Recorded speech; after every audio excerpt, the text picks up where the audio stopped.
I'm just in the process of putting my CR F250X rear wheel all back together again. It's got the new bearings in it, and I've noticed that a lot of people online have been wondering about not having the special tool to remove the bearing retainer.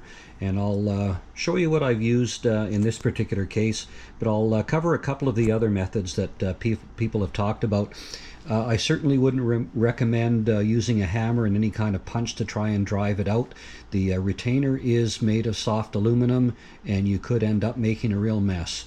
So let's get into some of the methods.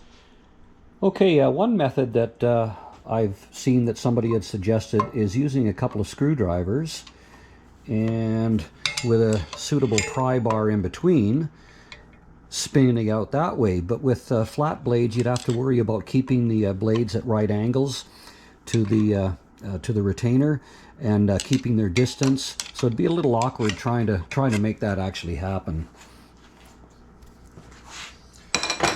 The other method would be to use a couple of Robertson tip screwdrivers, perhaps Robertson number 3, something with a fairly large tip on it. At least they have a nice square edge.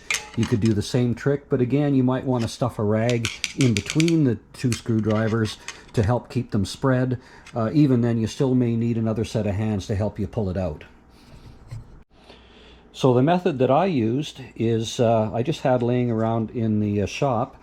I had some aluminum flat bar, approximately an 1/8 inch thick, 2 inches wide, and all I had to do was file a little bit of the edge to make it fit. Otherwise, it would be a little bit too wide to fit in the grooves. And with some vice grips to hold it, now I've got something that I can actually torque on, keeping the tool straight and square to the retainer. In my case, it took about roughly 50 foot-pounds to break it free, but there was no deforming or bending of the aluminum tool, so it does the job just fine.